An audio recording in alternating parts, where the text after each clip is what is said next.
Good morning and welcome to our weekly Governance Voice. This is a program brought to you courtesy of the Institute of Certified Secretaries, powered by Bafunde. I am your host, Obare Nyaega. This morning we are discussing managing governance conflicts, and we are privileged and lucky to have FCS Jacqueline Waihenya, who will be with us on studio. So Jackie, we are speaking a little bit about FCS Jacqueline Waihenya. She is the managing partner of her firm, which she founded in the year 2012, called JWM Law LLP. She is a council member at the Institute of Certified Secretaries, and she chairs the Research and Publication Committee at the Institute. She is also the Vice Chair of the Chartered Institute of Arbitrators, Kenya branch. She is the Vice Chair, Mombasa Chapter of the National Chamber of Commerce and Industry. As a scholar, she has quite a diverse qualifications. She has an LLM from the University of Nairobi and currently pursuing another LLM in International Dispute Resolution at Queen's Mary University of London. She is a certified mediator by the International Mediation Institute and also a mediator accredited by the Kenyan judiciary. She is a fellow of CI Hub and an accredited governance auditor. Karibu very much to the studio. Thank you, CEO Nyaega, and thank you for welcoming me to today's program. I would also want to say good morning to the members of ICS and our partners. Right. So we can begin off by trying to look at these very many qualifications that you have, quite a diverse qualification, and maybe ask you why this combination of this qualification. Well, I try not to think of it as diverse because they all inform what I believe is the life cycle of a business. Mm-hmm. And business is my passion. I believe that women belong in business, and I try as much as possible to be a part of the whole process. So as a governance professional, I am there when the organization is being incepted at the beginning as a company or as a non-governmental institution. And we also continue to manage the organization as it grows and it becomes a force to reckon with, mm-hmm. and involved in whatever business engagement. And eventually, if there are any disputes, because I do believe that disputes are a natural order of things, then I am also there to guide and help and also resolve any disputes, differences, or conflicts that may arise. Mm-hmm. Yes. Maybe we also go to your experiences around boards, councils, task forces. Mm-hmm. Maybe give us a preview of how that experience is in boards. The experience in different organizations and institutions is very different. And it's always, first of all, informed by the culture of an organization. It's also involved by the individuals and the dynamics that are present. And then because if it's a private organization, you find that the things that drive the institution are very different from what might drive a public organization, for example. So in the private sector, you'll find that there is a lot of drive towards the financial aspect, the profit. But in the public sector, you find that there's a lot of emphasis on service delivery. And in the course of achieving these goals, you find that there are different inputs that different people are able to bring to the table. And what the result is highly informed by the culture and the traditions of the organization.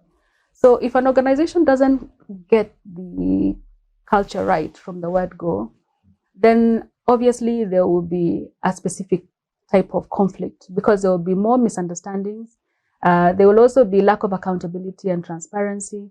But if you get it right and you manage how people engage with each other, then the way the organization is managed becomes that much better. All right, FCS, you shared a bit of conflict. Mm-hmm. You talked about implied to conflicts. Mm-hmm. Maybe you could share with us more elaborately what are the examples of governance conflicts? Mm-hmm.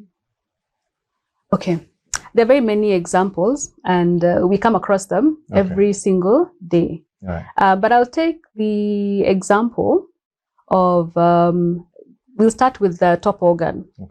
Governance conflicts that usually overflow into the public arena.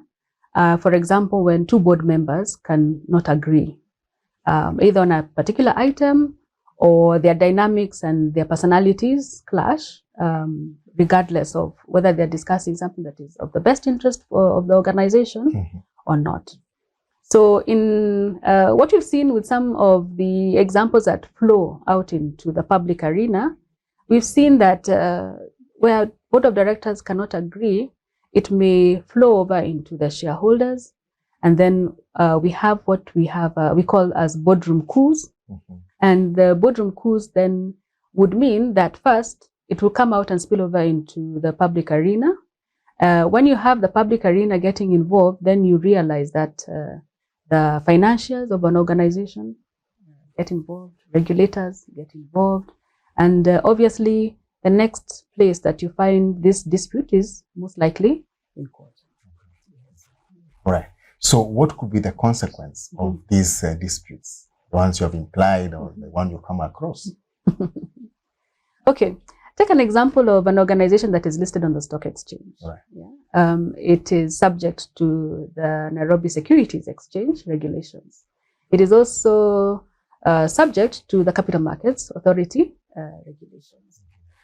When these come into play, what may happen is that a company may be prevented from participating in the stock exchange. They may be suspended, or there may be even more drastic results that come out of disagreement between shareholders or directors, which if it had been resolved in-house would not have created that major problem. Also, what happens is that when this becomes public knowledge and the regulators step in, or the financials step in, then the business performance is affected, and it could affect the organization to such an extent that it collapses completely, or it becomes in need of support, either through the government or through other shareholders. But the experience is not a happy one for the people who are concerned. And when I say the people who are concerned, I'm talking about the directors themselves, the shareholders themselves. The regulators also don't like it when they have to intervene in a governance dispute. And then it could even affect the economy. And some of the major corporate failures we've seen in Kenya and around the world have affected ordinary citizens in a negative way. Yes. So is there a way of managing them before they can get to that level of spilling over or getting the regulator to come and intervene? Yes, this is what I would recommend. Any organization should have a conflict management policy. The conflict management policy should identify who is responsible for managing the conflict in the organization. So that when conflict arises, because sometimes the people who are engaged do not realize that they're in conflict. It's always shrouded in other, substantial issues or systemic processes. This is the way we have always done it, sort of arguments. This is the best way to approach it. This is best industry practice. So it is good to have somebody who monitors whether there's conflict first. Maybe there isn't, but there's somebody who should monitor whether there's conflict. And then if there's conflict, how to deal with that conflict. So how can we involve professionals in this conflict? Or are there people who are specialized for this? Because you said we should have a policy where somebody should be responsible for conflicts. Would you recommend who that may be, or, to look out to people who can support institutions in terms of conflicts? Okay. The professionals are already there. The people who are involved in dispute resolution, when it is in its nuclear phase, the worst case scenario, of course, the advocates of the High Court of Kenya. But before a matter gets there, it is important to acquire skills in what we are now calling alternative dispute resolution mechanisms. It's good to, first of all, on an individual level, empower our people in the organizations to be able to negotiate and to understand that just because I have a different point of view from you, it is not something that we need to get into disagreement about. In fact, disagreements are healthy. That is what we need to do when we are brainstorming. And whenever we have disagreements or a different point of view, by the time we get to consensus, we'll come out with a potential better solution than when we started out. So the professionals that require to be involved in dispute resolution is actually everybody. Okay. Yes. So you've implied that they need to be empowered. Are there specific trainings or sort of mentorship programs or coaching that they require for them to handle this? Yes. There are actually quite a number of options available in the market for alternative dispute resolution empowerment. And this is getting to know the nitty-gritty about the different mechanisms. The different mechanisms are, first of all, negotiation. Secondly, mediation. Mediation is where we have a third-party facilitator who enables parties who are in a dispute situation to discuss and resolve that matter themselves independently. When you acquire skills in mediation, you learn that the process is confidential. So that means that you can be able to resolve the disputes in-house, and you'll be able to come up with a solution that is easy to be adopted by the parties because they're the ones who will make that decision themselves. And mediation works very well when you're talking about governance disputes. And there are also other methods. You get a neutral person to come in and resolve the dispute. You can train your line managers on different levels of the organization to be able to resolve disputes for those who are at a level below them, if they are disputing amongst themselves. And then you can also train a specific department or a specific group of people who can be called in to assist with the dispute resolution mechanisms. And then, of course, create a clear structure of how, first of all, disciplinary issues are handled, and then also how corporate disagreements are also handled, either between departments, and then, of course, what happens if we need to deal with other third parties outside of the organization, in which case you can consider training in arbitration and adjudication. So you mentioned policy. Is this something that can be crafted by internal people? Is this something you require a specialist for this specific policy, for instance? Okay, in reality, you can put together a policy yourself. But then, to be able to get the benefit of best practice, it's good to get people who are already trained in that field, who can come and guide you, work with you, and create a bespoke or customized policy that is specific to your organization, and one that will be able to respond given your specific dynamics. Because when we began, I talked about culture and traditions, and different organizations have different cultures, different traditions, and different dynamics that inform them. So it is good to have something that is specific. Part of your long CVs about publications and research. Yes, so yes. On this area of conflict, how would you rate in terms of us having maybe local examples of people, documenting this, or not very much in your experience? Okay, the truth is, yes, we have had corporate failure in our country. We are not new to it. It's not something that has happened recently. It has happened in different industries. I think we've seen it in the banking sector. We've seen it in the transport sector. We have seen it in so many different diverse areas, without naming names. Right. And many times what happens is that something that starts out as a disagreement between two senior managers could end up with the Central Bank of Kenya, for instance. And we find that a bank collapses overnight. And we've seen it, and we know that it has happened in our country.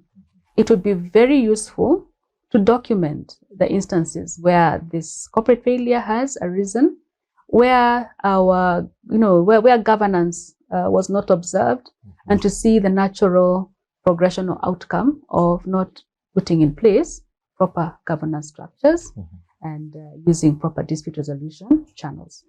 So normally you'll find that most of the high-end companies, they seem to have these policies in place. They get the best to be in the boards. How does it then happen that the same of those boards sometimes also have conflicts because they have a policy in place? Look, a conflict management policy does not mean that after we put in a conflict management policy, we are not going to have conflict. In actual fact, what is going to happen is that we will have more conflict, but we will be able to have the tools to manage that conflict. Many of the organizations who have the best track records, who have the best products, who are even super brands, when they sit and they retire into their board, it is confidential, so they're able to thrash out issues. And I appreciate that I'm saying thrash out issues. When you're thrashing out issues, you have an idea. I have my perspective of that idea. We do not necessarily agree, but then we decide we will discuss that issue, right? You may want to have a product that is different from what I have in mind, but at the end of the day, we'll go through different stages, you know. The end product should be what we refer to as the consensus decision-making of a board. The process is the one that we are trying to manage, and to manage the conflict that is a natural part of that decision-making process. In fact, if people did not disagree, we would not have the best outcomes, because we find that in some of the organizations, where you have a yes man or a yes woman board, you're just stamping the decision of one person. More often than not, that board ends up collapsing. They cease to become creative, they cease to become innovative. So as far as I'm concerned, having a conflict management policy is one that will enable the organization to get the best of all its people. We are seeking to have diversity in the boards. We want the female perspective, we want the male perspective. We want the old, we call them seniors. We want the senior perspective, we also want the junior perspective, or the young professionals perspective. When you bring them all to the table, what comes out is what is innovative and speaks to your market, wherever your market is. Yes. So maybe we talk a little bit about your work life as well.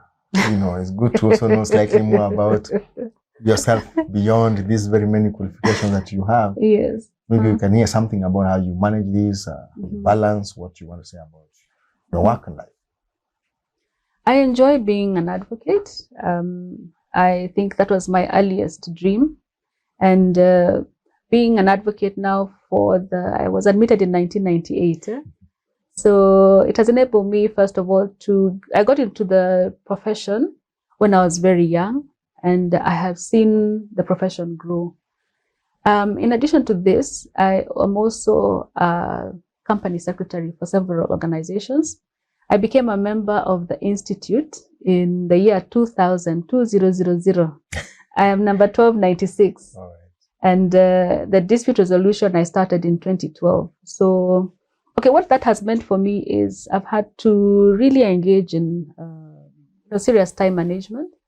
I plan my weeks at least 2 weeks in advance. I know what I will be doing 2 weeks from now, but that is on the specifics. I have a very broad skeleton of where I'll be next year and maybe even next year, but one. So I know that we have trainings that we are going to be doing for ICS. I know that there will be commitments that I will be having at CIAB. I know that there will be engagements that I will be having with the chamber. And on every single day that I have commitments to any one of these organizations, I am also attending to my clients. From my client care, first of all, I'm a boutique law firm. I am very close with my clients. They can call me on any day, almost any time of the night. I always encourage them to do that. Then I also communicate to them what is happening on a day-to-day basis. I have cases that I go to court to. I have board meetings that I must attend to. For the governance issues, say my board engagements, the good thing is that when you're an external secretary, you'll probably be meeting regularly 4 times in a year. If you're smart, you craft a calendar or an almanac that takes into account all the other activities. So I know we have 4 board meetings, because now January is coming. We have 4 board meetings starting January. Just make sure you schedule them, each of them. and schedule them at different times so that they don't have a clash. And then be flexible enough and available to your clients enough so that when it is when there's an emergency, a situation like we had in COVID, the clients are able to reach out to you and ask you, okay, so what are the implications of this? How are we going to hold our meetings? For several of the companies that I'm company secretary to, we switched to Zoom almost immediately, and we had several emergency meetings, and we're able to deal with the emerging issues. The domino effect is that now those organizations are steps ahead. In fact, they are selling their products to other organizations, big and small, because we took the foresight of let us meet, let us talk, let us solve problems. Yes. Yeah. So you still also have time to go and do some bit of singing, take care of the little ones. Yes, I'm a mother. So I request you to look at the camera there to give us your closing remarks, advise younger people who want to also join boards, people who want to become mediators, arbitrators. Okay. So you can talk to them. Yes. Okay, yes. Thank you, CEO, members of ICS and our partners. I've been very fortunate. I've had a very fulfilling career, and I've been engaged in all aspects that I could possibly be engaged in the area of my passion, and that is in business, specifically the laws and the legalities behind business. It is possible to train. I have interacted with very, very many accomplished people through getting involved with the Institute of Certified Secretaries. Like I said, I became a member in the year 2000, and every moment that I have been a member has been one where I have been able to achieve and learn something. Even today, I've learned something new. So the first thing I always encourage anyone, not just my children, is get into a profession which excites you, a profession which you in 20 years still be waking up with passion every morning. And in addition to that, find out which are the areas you can grow in that can feed or improve whatever you'll be able to give the benefit to your clients. Now, yes, I have been involved in different aspects of the profession.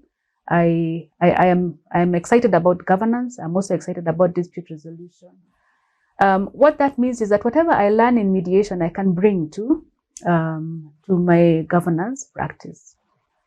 Whatever I learn in governance, I can take to my dispute resolution practice or engagements. So do not be afraid of learning new things. I have met people who have come from different professions, and I believe that when you have different professional abilities, you have more to offer. So my parting shot is this. In the next decade or so, all the laws of Kenya are going to be online. If you're an accountant, all the standards are already online. If you are a certified secretary, the standards and guidelines that we are developing will be online. What your clients will require from you is the benefit of everything that you know.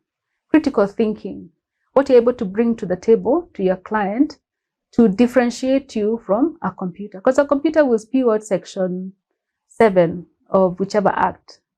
And the standards will always be the same as the international financial standards or whatever amendments that come through. But what you're able to give as the benefit of your knowledge and your experience is unique to you and you alone. That is your fingerprint, and that is what you will be giving, not only to your profession, to your clients, but also to your nation. That was FCS Jacqueline Waihenya sharing with us perspectives around managing governance conflicts and also part of her life journey. This is the Weekly Governance Voice, brought to you courtesy of the Institute of Certified Secretaries, powered by Bafunde. I'm your host, Obare Nyaega. Until next week, see you. Thank you. Thank you. Thank you very much.